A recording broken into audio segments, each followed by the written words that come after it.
Welcome to Freedom Motivated with Christina Whiteley, the podcast that empowers you to live life on your terms. Are you uninspired, bored, and unhappy with where life has taken you, and yearning for a life filled with purpose and passion? Look no further.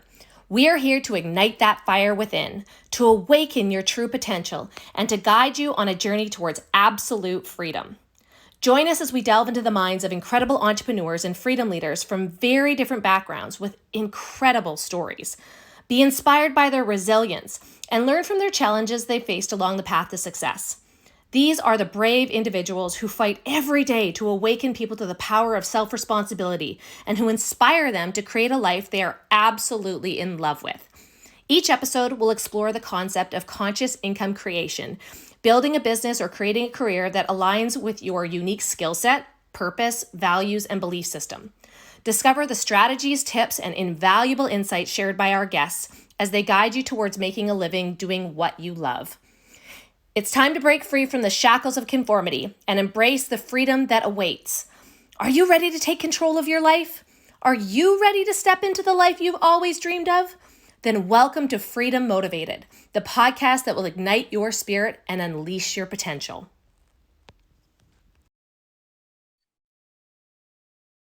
Hello, my friends. I am so honored. This is such a privilege to be here with Mr. Justin Prince.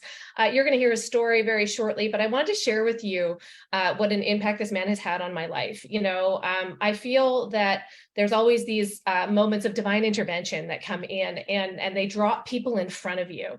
And when I first got into the company that I'm with and started working online, I never knew how that was going to shift and change me fundamentally. I didn't know that my belief would grow, that the need for impact would grow, and that there would be certain key players in my life that would change the way that I think and inspire me to do more and be more for others.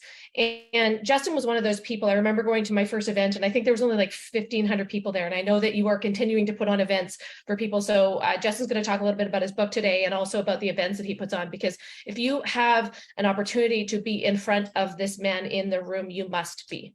It will change you and shake you to your core. And I remember listening to you speak. And since then, it's been 5 years that I've been following you and learning from you. A lot of my language comes from things that I've learned that you've taught over time, and I've memorized and incorporated into how I treat people and how I show up.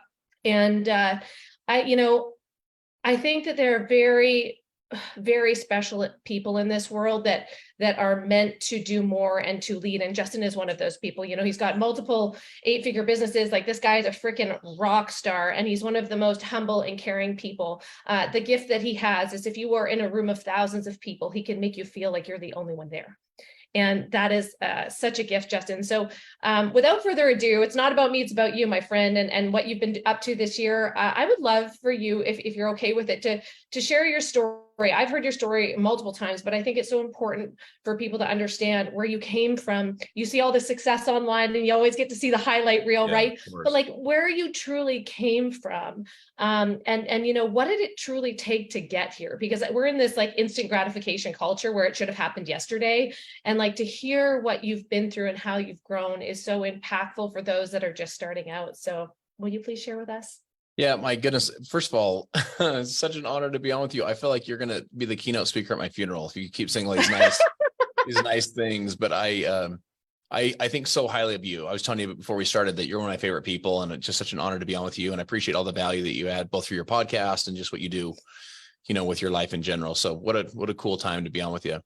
I come from a kind of a middle-class family. We grew up in Salt Lake City, Utah. My folks got divorced when I was 12. I was the oldest at home with my single mom. We moved 13 times in the 7 years through the teenage years. I have really no professional background. So I was making pizzas and doing construction work. I worked at a mall kiosk selling animated Bible videos. I have no college education either. So I just kind of, life has come at me fast. What I did have, and what I am guessing many of you listening have, I hope all of you listening have, is I had big dreams and big goals, and I don't know, kind of a vision for my life, but I wanted my life to matter, and I wanted to do something with my life, and I wanted to live a significant life, And I remember when I was 25 years old, I started my first business. My wife and I were married. We had one little baby boy. And I just remember thinking, what if, just like, what if this is that thing? And I think sometimes in our life, we have what if moments. What if this is my moment, my time. What if I could really make something of this? So I joined this first business. I start really kind of cranking away at it. But eventually the company itself, we were distributing nutritional products. The company itself went out of business. When that happened, I was below zero financially, back on credit cards, back on taxes. I was in a really precarious financial situation. My wife now had 2 babies. So we moved into my pregnant wife and our 2 kids into the loft of my wife's parents' garage. I have 2 kids sleeping in the closet. I'm sleeping in the loft. And I'm like working 2 part-time jobs. One, I work all weekdays. One, I work all weekends. And I'm thinking to myself, what am I doing with my life? You know, it's one thing to like dream big dreams, but it's another thing to like go through this struggle to see if you can make it happen, you know? And long story short, I ended up selling that business. My current business, you know, I started 11 years ago as a consultant for a company that was 25-year-old company that had had 8 years of declining double-digit per year decline in revenue, going the wrong direction. And we came in as part of a consulting team, ultimately became part of the equity partner of this company. But we like tore it down to the floorboards and rebuilt. And I tell people the hardest things to do in business, one is a turnaround, 2 is a startup. We basically did both at the exact same time. And that business, you know, I was in charge kind of distribution, you know, marketing and sales and building teams and building people. And we launched that business 10 years ago. We've done, you know, our team has now done $2.5 billion in revenue and millions and millions and millions of customers, paid out over $1 billion in commissions. So it's turned into just a really positive experience. And I now get to share with people, you know, all over the world, 30 plus countries around the world. And I get to share with all of you listening this, that your dreams and your goals are possible, you know, that it's possible for you to create and to design and to live an unforgettable life.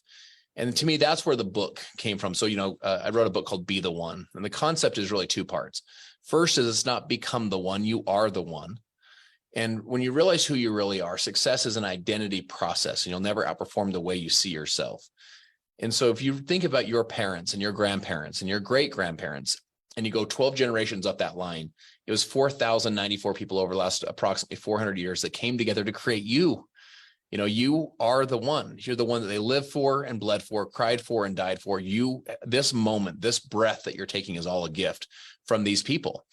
And so you recognize, like, man, my life has value and purpose and meaning. I'm here to do some significant things. And then the second part is not become, it's be, which means it's a present.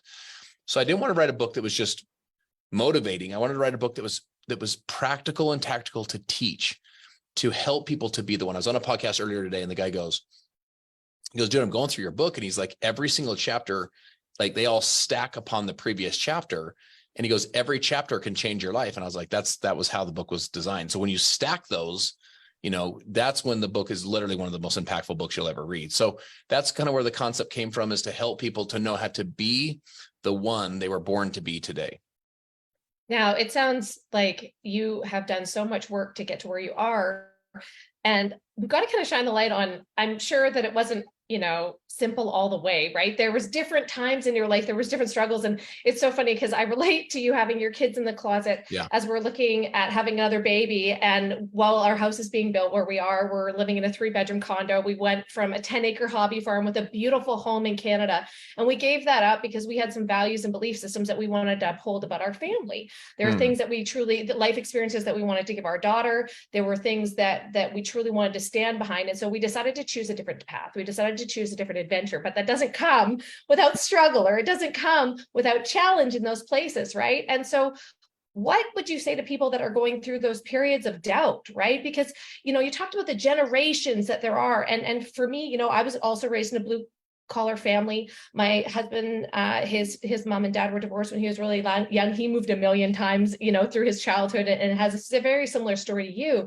But there are some people that persevere. There are people that have this determination that move through those things, and they think differently in times of doubt. So do you want to talk a little bit about, you know, in those times of doubt, because a lot of people out there right now are feeling that.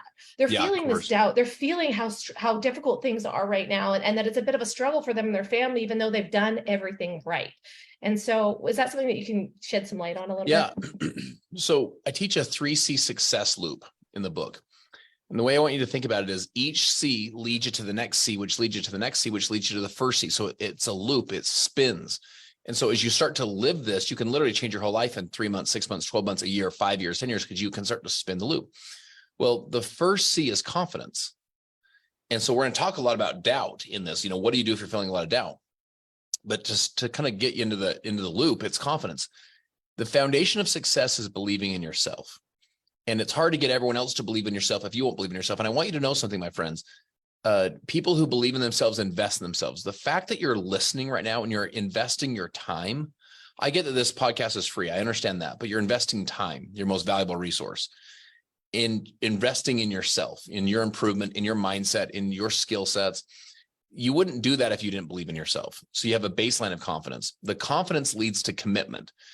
Commitment is such an important thing because we have such little commitment in our society. You talked about earlier how we have a little bit of a society of like the, instant gratification society.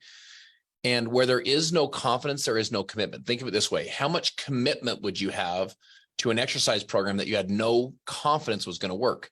Well, very little. How much commitment would you have to a business plan that you had no confidence was going to work? Well, very little, right? Where there is no confidence, there is no commitment. But once you have confidence in yourself, you got to get committed, stay committed, go all in, dedicate your life to your vision and go make it happen. I tell people there's no lukewarm winners. Zig Ziglar said most people have the commitment level of a kamikaze pilot on their 47th mission. They're just not that committed. The commitment leads to competence. And that's the third C, which is competence. Competence is what? It's building skill above your talent. Talent your floor, skills your ceiling. You want to build skill above the talent. And all of us have a baseline of talent, a baseline of knowledge, a baseline of people we know, a baseline of life experience. One of the things, Christina, I admire about you is you're always, it's a two-part thing. One is you're always building your own skill sets. And then two is you're helping other people to raise theirs as well, which is to raise their competency. Now, what happens when you become more competent? It feeds more confidence. You become more confident in what you're doing, which feeds more commitment, which feeds more competency, and it starts to spin the loop. Okay, here's the question. What do we do today if you're feeling a ton of doubt, a huge lack of confidence? You're saying, I don't know if I have what it takes to make this happen. I don't know if I have what it takes to build the business I want to build. I don't know if I have what it takes to become the person I was born to be. Okay, what do we do? It's a fourth C, and it's a C that can get you into the success loop. It can get you into where you can start to really accelerate your life. And the word is courage. My friends, you have courage when you have no confidence, because the courage precedes confidence. The courage goes before the confidence. Now, what is courage? Courage is taking action even when you don't have confidence. Courage is making a decision even when it's imperfect. Courage is launching the business even when you have imposter syndrome. Courage is doing the follow-up even though you're not sure exactly what to say. That's courage. You first lean into courage until you don't have to use courage anymore. You just use confidence, and the confidence drives your commitment, which drives your competency. There's a great book called Chase the Lion by a Christian author named Mark Batterson. He tells this old kind of Bible story, kind of a hidden Bible story about a guy named Benaniah. And here's basically what it says. It says he chased a lion into a pit on a snowy day. All right, so here's the question. How many people do you know who chase lions into pits on snowy days? Well, my guess is not very many, right? What does that make Benaniah? It makes him rare. Anything that is rare is more valuable. So a diamond that's rare is more valuable. A painting that's rare is more valuable. A friendship that's rare is more valuable. My friend, a person that has courage is rare, and anything that's rare is more valuable. So today, guess what you need to do today, right? To answer the question. You have a lot of doubt. You're not sure if you can, if you have what it takes, guess what you do? You lean into your courage. Today, have courage. Today, take action. Today, move forward. Today, put your left foot in front of your right foot and your right foot in front of your left foot. Today, you imperfectly move forward. You have courage. The courage will build confidence. The confidence creates commitment. The commitment leads to competence, where your skill sets are high, which feeds the confidence, feeds the commitment. It all starts with today, which is moving forward with courage. And I'll share this with you. You've never been this old before, and you'll never be this young again. So you cannot always control what happens, but you can control what happens next. And in the next moment, show up with courage. Man, and part of that piece about having courage, one of the things that really impacted me when we talk about risk versus reward, you've always said people want small risk, big reward, right? Like they want that difference, but you can't have that. You have to be willing to risk big to have a big reward, to make a big impact, right? And one of the things that I found very valuable is preparedness, right? Like have the opportunity to build the skills that you want. You get to pour into yourself. You get to learn. Nobody can stop you from doing that. And quite frankly, there's a lot of free resources out there that can help you do those things. And so having the courage to step out and do something different is often something that we can grow by having a little bit more preparedness, right?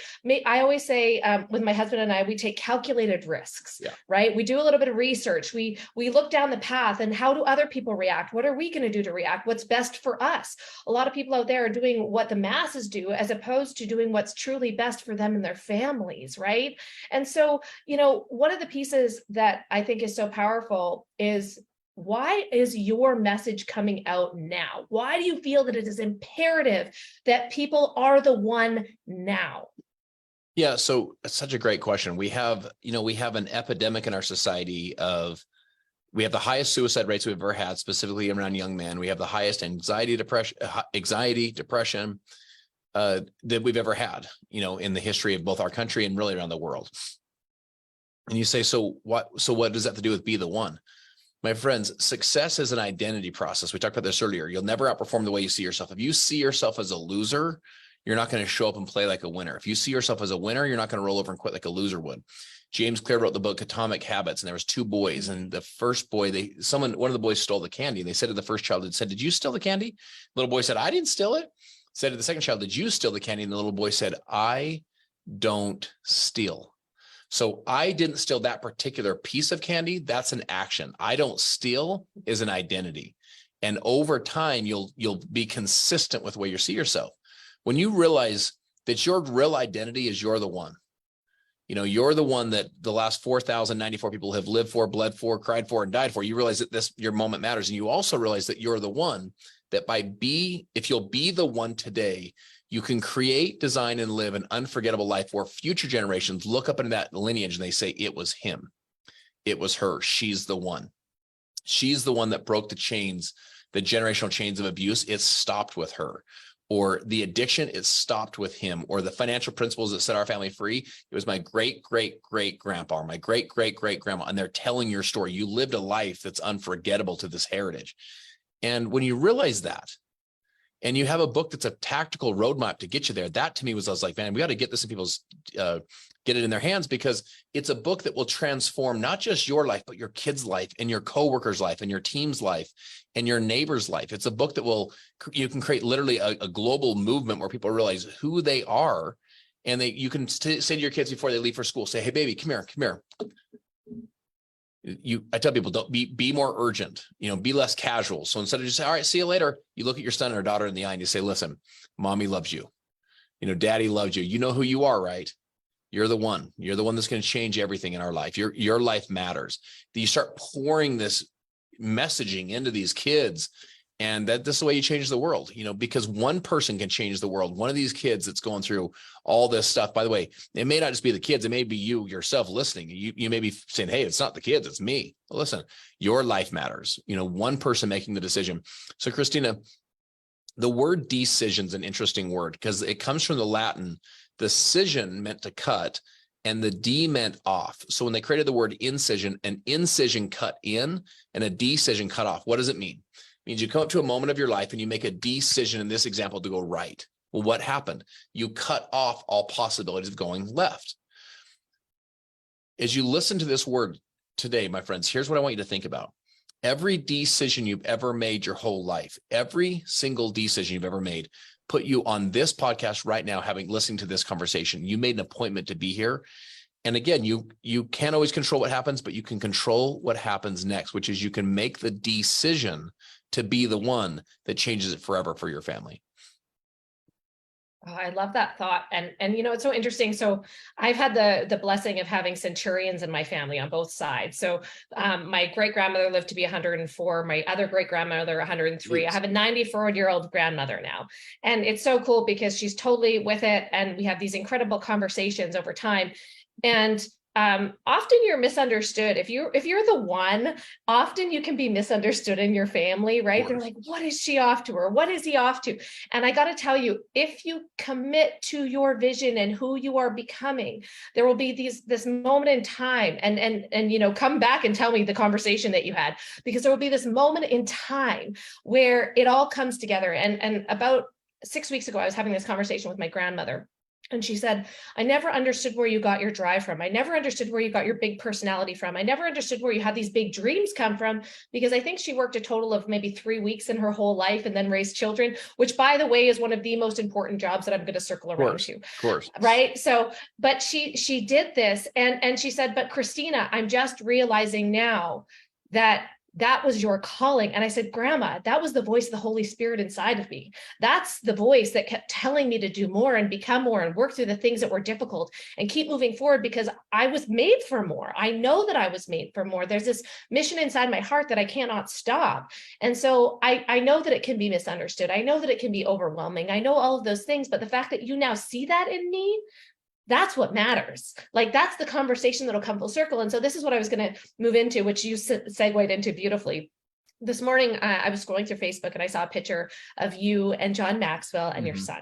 Right? How beautiful that moment, and like how fulfilling that moment must have been for you as a parent, and I know that he is off doing mission work. And I know that, you've been a massive impact in your family's lives, coming from, something that maybe was very average. And I don't say that in a way to discredit any of the hard work that has been done before.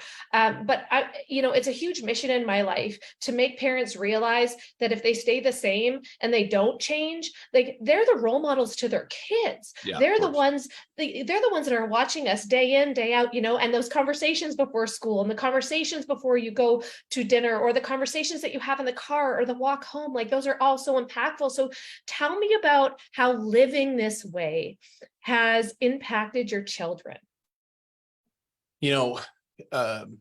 First of all, I feel a little awkward, because I don't want to put any undue light on me, because the truth is, these kids are, I had a friend call me once and he said, Justin, he goes, will you build a coaching program for dads, like for parents?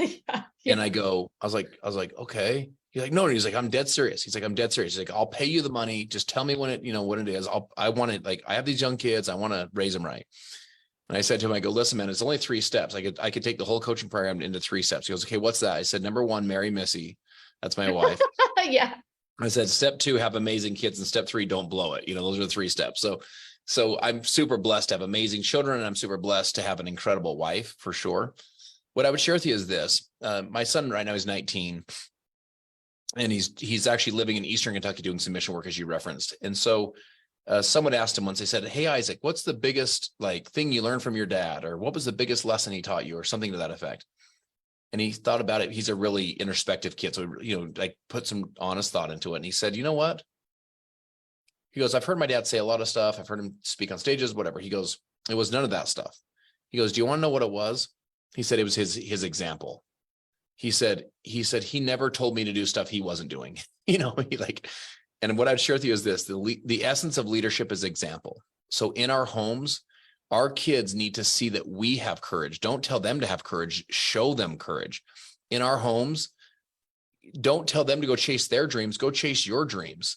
Don't tell them to go get in great shape and eat healthy. Go get in great shape and eat healthy yourself. In other words, the essence of leadership is example. It's like we get to show them what it means to chase dreams. We get to show them what it means to be the one. We get to show them what it means to live a significant life. We get to show them what it means to fail and pick ourselves back up and go again. And we get to do that through the essence of leadership, which just is simply through our example.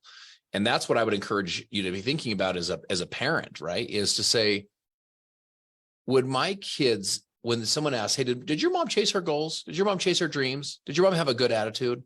Did your dad really, recover quickly, not stay down too long, not fall too far, not fall too far or stay down too long when adversity hit? They can answer those questions because we're the ones setting that pace and example. And again, I'm not suggesting that we're perfect, but here's what I'd share with you, my friends. You're not what you did, but you are what you repeatedly do. So we all make mistakes, but you are what you repeatedly do. So the habits, the patterns, the overall pattern of the lives that we're creating, is that something that our kids would look back and say, My mom was something else. My dad was something else. Like, they overcame the challenges and they did it with a good attitude. Or would they say, my dad told me to do it, but he didn't do it himself that much, So I want to be someone that hopefully sets a good example more with what I do versus what I say. And you think about that example, right? And how you show up for your kids, which I think is imperative, even how you handle conflict. How do you have hard discussions as a couple that is married in front of your kids? And how do you show them that it's okay to have hard discussions and that you move through it with love and compassion and kindness, right? And so often, we fall back into bad habits. We fall back into that generational stuff that's been passed down to us for years and years and years. And so I mentioned John Maxwell, but like, how important is it to have mentorship to help you change those patterns? Like you said, success is an identity. How important is it to have mentorship in changing your identity? Yeah, it's critical. So I talk a lot about modeling mentors. So Kobe modeled Michael. You want to model mentors. One of the things I teach in the book is a concept that I think is new to people when it talks about amplifying your associations, the power of associations. We've heard a lot about that you'll become the 5 people you surround yourself with most, which I think the concept's the right concept, the impact of people. But a concept I would encourage you to think about that I think is more applicable, because you can't always just hang out with 5 amazing people all the time. It's just not how life works. So here's the way I look at it. It's what I call the rule of 33. So spend 33% of your time intentionally with people that are above you. So maybe they make more money than you. Maybe their marriage is better than yours. Maybe they're in better health than you. Maybe their spiritual life is more connected, whatever, area you're working on, but they're like kicking butt more than you're kicking butt, right? When you're around them, you think bigger, you act bigger, you play bigger. They really inspire you to step up your game. So that's your top 33. Your 33% of your time intentionally with people that are basically at your size. They have 2 kids, you have 2 kids. They make $100,000, you make $100,000. Like, they got some struggles and challenges they're going through. You got some too. Like, they're just living a very similar life. You can strategize together, hold each other accountable. You can pray together. You can cry together. You can relate with each other. The rule of 33 on those that are your size is really valuable. There's a lot of give and take there. And then the last 33 is intentionally spend time with those that are in essence below you. And I don't say below you in their value as a human, but I'm saying like, maybe you make more than they make. Maybe you're further down your career than they are. Maybe you're further along in your relationship than they are. Maybe you're in better health than they are. You could actually guide them, and you say, well, I'm not exactly where I want to be. Hey, listen, you're further along than they are, right? Like, you give some good insights. So tonight at my house, we do this once a month with our local community, but tonight at my house, I'm doing what I call the Decades in Today's Teenage Mastermind. So kids that are from 14 to 18 come to our house. They don't have any phones. They bring our notes, bring their notebook. We have a text chat after they put all their notes in. And I bring local entrepreneurs and success stories and leaders and so on from our community to come pour into these kids and to teach them what took us decades to learn it and pour it into them, hopefully teach them in days. Now, why do that? Why do that? I'm above these kids in income. So again, not in value as a human, but I make more than they make. I run bigger businesses, and these kids are, 14 years old, right? So why spend the time? You spend the time because you get to pour into the next generation, the leaders that are coming up the hill, just like someone hopefully poured into you at some point. And what happens is when you teach, you internalize. When you internalize, you own. So it's one thing to learn things. It's a whole separate thing to teach things, because when you teach it, you internalize it. It actually gets into your soul. And then once it's in your soul, then you own it. And then you can teach it with more authority. And so sometimes you guys know how it is. It's like, I even say this on stage sometimes. I'll say, hey, listen, I'm going to do my best to share these concepts. I'm going to say, hey, listen, I'm doing my best to live the concepts I'm teaching you. I want to make sure that I'm not just up here saying stuff. Every single day I'm doing my best to live everything that I preach, and to not only practice what you preach, but to preach only what you practice. Right. And that to me is the rule of 33. Guess who's going to get the most from this tonight? It's not the kids, it's me. You know what I'm saying? Like, I'm going to grow the most being around these kids and seeing the hope and the brightness of their eyes and the excitement they have to learn and go to the next level in their life. So rule of 33, the 33% of those above you, your size and below you, and get hyper intentional with learning, with the masterminding, and then also the mentoring. And I think that's a way to think about the rule of 33 and the power of both being mentored and mentoring at the same time. Yeah, I always learn the most when I'm working with other people and working through the things that they're working through. I'm like, wait a second, I do that. Wait a second, I do that, right? And so I definitely will be flying Izzy out to your place when she's 14 for one of those events. That sounds amazing. We'll have you speak. The same one. That sounds amazing. And, when you speak about modeling mentors, I just need to thank you so much for being one of those people for me, who really has strong values, a strong motivation to impact and to be like, you are so humble in everything that you do, my friend. Like, oh my gosh. I feel so grateful just knowing you. I know also that you are going to be a guest on our Uncensored Entrepreneur talk show, I think later this week or maybe next week, but I'm super excited to have you there as well. If you guys are watching right now or listening right now, I want to make sure that you go out and buy Justin's book, Be the One. His keynote speeches have changed my life, and the lessons that he has in that book will change yours. So Justin, thank you so much for being here today. I appreciate you. I love you. I'm so grateful for you, and keep being you, man. Like, we're so lucky to have leadership like you. Oh, you're so sweet. I feel the same way. And I am so honored to be here and to spend this time with you, and hopefully share some concepts and some thoughts and some ideas that help people have the courage today to go be the one in their life. Absolutely. Thank you so much. Until next time, you guys, we'll see you again on Freedom Motivated. Bye for now. Thank you for tuning in to another inspiring episode of Freedom Motivated with your host, me, Christina Whiteley. We hope that the stories we've shared today have sparked a fire within you and ignited your passion for living life on your terms. Remember, true freedom lies in the choices we make and the actions we take. So go out there and embrace your journey. Take the leap of faith, believe in yourself, and never settle for less than what you deserve. If you've enjoyed this episode, be sure to subscribe to the Freedom Motivated podcast and never miss out on our upcoming interviews with more incredible entrepreneurs and freedom leaders. Be bold. Be brave, be disruptive. You are capable of things far beyond your wildest dreams if you just have the courage to go for it. Thank you for being a part of this incredible community. Until next time, may you always be driven by the desire for freedom and motivated to make your dreams a reality.